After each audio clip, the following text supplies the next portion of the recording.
Hello children, I hope you are doing well and you are well on your path to studying, because now we have just about 5 months. We are recording now in the month of October. Today we are going to be looking at a poem which is part of the ICSE class 10 English literature syllabus. And before we go ahead, don't forget to subscribe to the channel Study with Sudhir, because it is here that you will get most of your course getting covered with detailed explanation both in English and Hindi, especially of your English literature syllabus, as well as history, civics, geography and biology. And today we are going to be looking at a poem by Maya Angelou, I Know Why the Caged Bird Sings.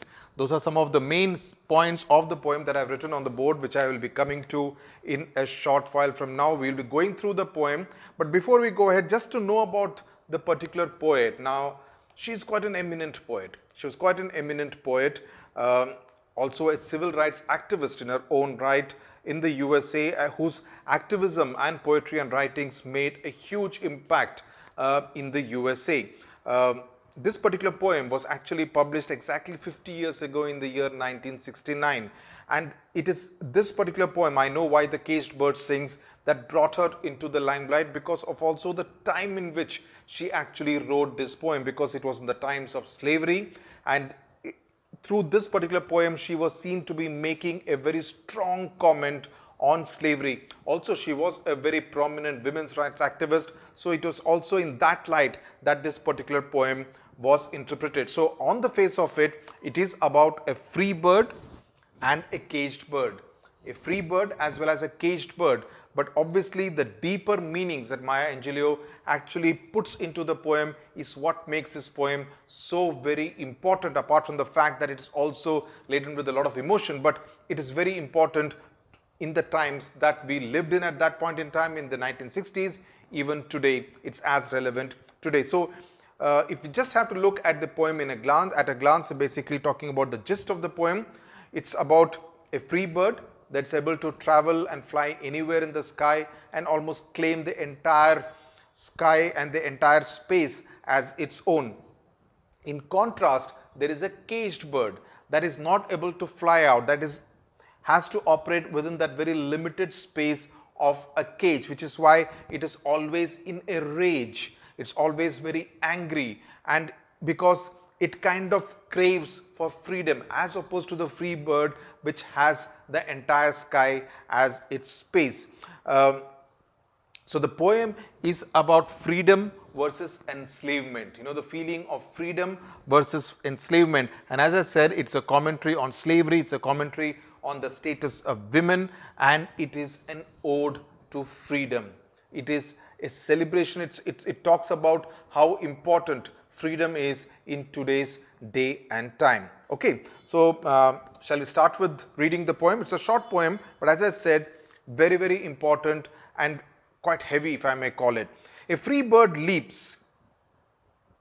A free bird leaps. Just a couple of other points which is mentioned in this box in this book about Maya Angelou, that well-acclaimed author, as I said, poet and civil rights activist, who also worked closely with Martin Luther King in the USA. And as I said, it was written in 1969 and brought her a lot of international recognition and acclaim. And the bird in the cage is a symbol of all African Americans, that is the blacks as they were called at that point in time, and their fight for freedom.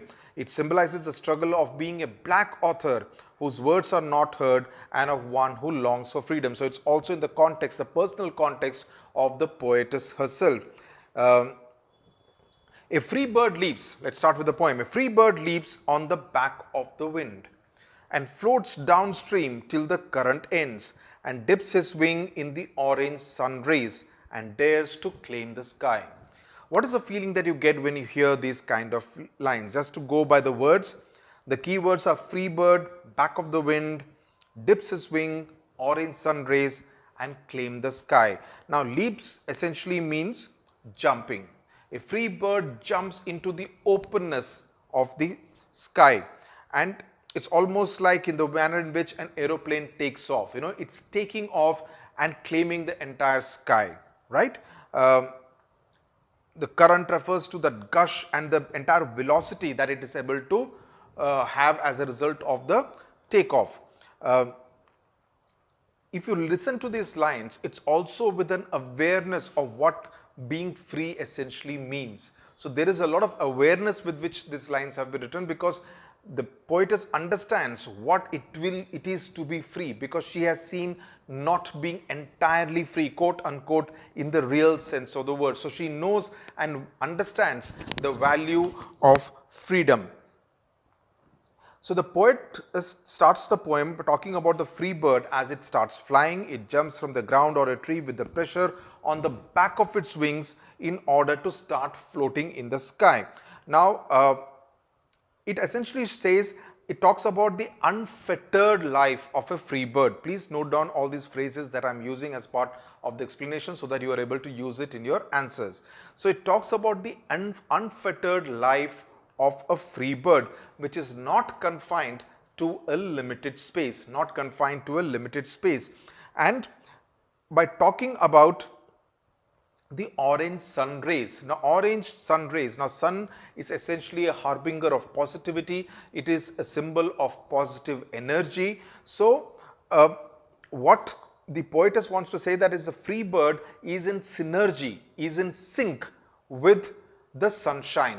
Is in sync with the sunshine means it's as positive as the sunshine itself, and it has the entire world to claim as its own. So the poet uses the phrase claim the sky at the end to mean that as though it's through its flight, the bird proclaims its jurisdiction. It says that all this is mine. It is its jurisdiction. It can travel anywhere that it wants to. Cut to the second stanza and you will immediately see the contrast. But a bird that stalks down his narrow cage can seldom see through his bars of rage. His wings are clipped and his feet are tied, so he opens his throat to sing. As opposed to the first stanza, now you see the words like stalks. Stalks means essentially tracks. A bird that tracks down his narrow cage. The only place that he can track is that narrow area of that cage, and can seldom see through his bars of rage. Bars essentially referring to the bars that are there in the cage, and rage means anger, fury, and the words his wings are clipped as in the wings have been snapped, that is, it is in such a position that it cannot even take off. Even that's a literal sense. Metaphorical sense is that the wings are clipped because it does not have the space to take off and fly as the first bird had done. So, as against the first bird of the first stanza, free bird of the first stanza that claims the sky, the caged bird can hardly move inside that narrow cage, and it can even not see what lies beyond the narrow cage except the very limited space around it. So, it looks at the world with a kind of fury because its wings are clipped and his feet are tied by something, because of which it cannot take off. Even otherwise the space is very narrow that it cannot take off. So since it cannot do anything else, the caged bird sings. That is the only way it can let the world know about its anguish, about its pain, about what its real emotions are, what it is going through. The caged bird sings with fearful trill of things unknown but longed for still, and his tune is heard on the distant hill, for the caged bird sings of freedom. Now, trill means essentially a shrill tone. So, the caged bird sings with a very shrill tone. It's not a very polished tone. It's shrill also because it is laden with a lot of pain. It's laden with a lot of anguish. So, the voice is as a result very, very shrill. So, it is also singing about the things that it aspires to get, but it has never seen, right? What it has longed for all its life. So, but the voice is so shrill that it is able to reach the distant hill, which are very far off, which the caged bird cannot see, but because its voice is very shrill, it's able to reach the distant hills while it is singing about his freedom, the sings of freedom, that it also aspires to and longs to be free. So the shrillness is also an expression of deep anguish and anger, an expression of deep anger and anguish. The free bird thinks of another breeze. Now we come back to the free bird. The free bird thinks of another breeze, another breeze so that it can get yet another momentum to fly and soar even higher. Haven't you seen those birds which are flying high up in the sky almost aimlessly? It is that kind of a feeling. From there, from a top aerial view, they get the feeling as though they own this entire space and world, right? So the free bird thinks of another breeze and the trade wind soft through the sighing trees and the fat worms waiting on a dawn bright lawn, and he names the sky his own, right? So what are the words out here? The free bird, another breeze, the fat worms, the sighing trees, and names the sky his own. Uh, Again, the expression convey magnificence. The trade wind soft through the sighing trees, breeze as in the soft wind, sighing as in the trees are kind of moaning and exhaling quietly, so swaying softly, so there is a bit of a hissing sound kind of a thing whenever the breeze passes, because it's talking about another breeze. So when a breeze passes through a tree, the leaves shudder, the branches move, and it creates some kind of a noise, some kind of a sound, right? So the poet comes back to the free bird in this particular stanza and says that as the free bird takes one more flight and claims the sky, then it locates the fat worms waiting on a dawn light bright lawn. So unlike the caged bird, which has to be fed in order to be kept alive, right, because it cannot go and get its prey, here the free bird is actually self-sufficient. It can go and hunt for its own prey. The fat worms are the prey, the food, the lunch, the breakfast, the dinner for the free bird. So it's also a way of saying, it's a way of nature, that the worms are the food for the bird, in this case the free bird. So the free bird locates the fat worms in the bright lawn, right, and the bird eats them and again takes a flight to the sky to claim the sky as its own, right? But a caged bird, we come back to the caged bird, but a caged bird stands on the grave of dreams. Look at the heaviness of the phrase that has been used by the poetess. But the caged bird stands on the grave of dreams, as in it kind of weighs you down. His shadow shouts on a nightmare scream. A nightmare is something extremely negative which will scare you, right? His wings are clipped and his feet are tied, and so he opens his throat to sing. What does it mean? A grave of dreams means where almost dead dreams, because the dreams are dead, which is why the phrase the grave of dreams. There is nothing for him to dream about. Even if he dreams of a free life, he cannot get it. He's confined to his cage, so he's kind of, that's his fate, that's his future, that's his present and his future, as well as his past. So the caged dream, the caged bird has only the dreams, but the dreams are also dead, which is why the phrase the grave of dreams. But in this case, there are also unfulfilled dreams of being free. Nightmare refers to scary dreams.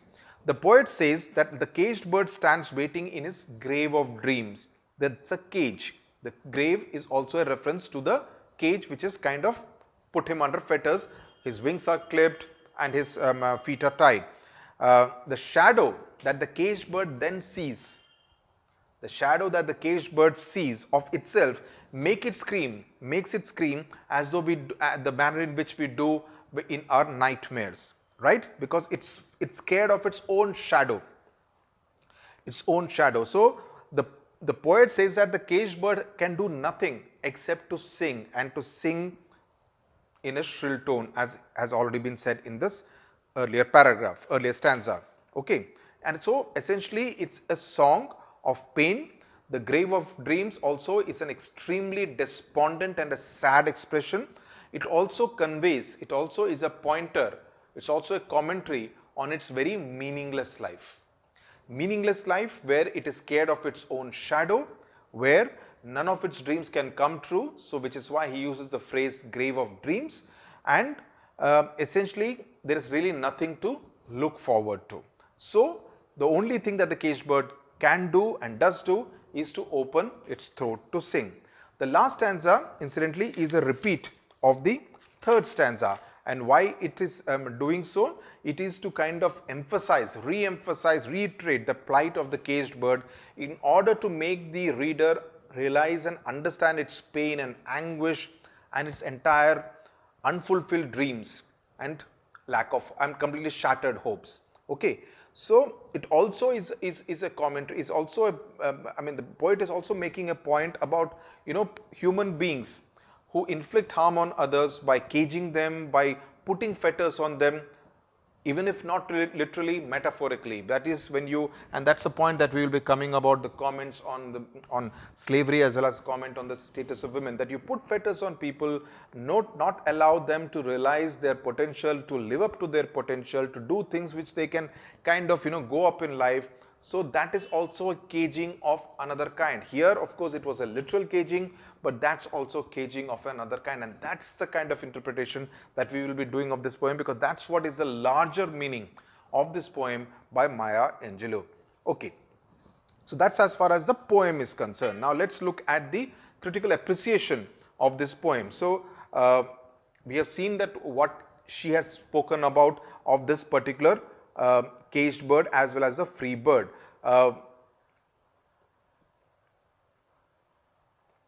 The first point about the comment on the status of women. Now, the usual association that the story of the caged bird has it is with the status of women in our society, the very patriarchal kind of society where women are not allowed to do certain things. This was the status in 1969 when this poem was written. It's pretty much the case even in today's Indian society in many states where women do not have the same kind of rights as men do. So it is a very patriarchal system that they are told that they cannot, there are this list of do's and don'ts, that they cannot do this, they cannot do that, and they have to remain within the household, etc., etc. So there is a particular perception with which the women in Indian society, in world society are treated, and that's what Maya Angelou means, that they are treated almost like a caged bird. And in many cases, it's only when they actually explode and talk about their problems that the world sits up and takes notice. The other commentary that Maya Angelou, given the fact that she was a prominent civil rights activist, seems to be making is about the status of black men and women in the 20th century, especially during the days of slavery in the United States of America, that they were tied to their master who had bought them for a price, and their lives were dependent on the master, that they cannot move around unless, you know, they did whatever the master asked them to do. Similar is the case pretty much even in India, where there is a very prevalent caste system where the people from supposedly lower castes are not allowed to do things which go against the wishes and wishes of the so-called upper caste. So the broad themes of this particular poem are that of freedom versus enslavement, about what freedom means and what enslavement means. Freedom means that you can soar high, you can do a lot of things, you can live up to your potential, whereas being enslavement means you are kind of confined to a space and not able to do what you could possibly be having the potential to do. It's also about racism versus slavery. It's also about raising your voice against oppression, because that's what the shrill song of the caged bird means, that you are raising your voice against oppression on itself, that while it's not able to set itself free, but it will definitely raise its voice to the maximum extent possible. So in that sense, it's a very hard-hitting poem that you are putting fetters on people which you are not supposed to be doing. So that's a broad analysis and explanation of this poem. I know why a caged bird sings, and the title itself, it means that Maya Angelou, as I said right at the beginning of the poem, is saying that I know why the caged bird sings. She knows why it is singing. She knows the pain and the anger and the anguish with which it's trying to articulate itself. So it is from a position of knowledge, it's from a position of awareness that Maya Angelou is actually talking in this particular poem, and that's what we really need to be very aware of. Do write in if you still have any doubts about this poem or any other point that you would want more explanation on. But yes, I would request you to kind of listen to it a second time if you have missed out on any points. But yes, do not forget to mark the keywords, and more importantly, look at the explanation of the poem. And I would request you to use some of the phrases that I've used in order to make your answer look good in the examination paper. Thank you very much for watching.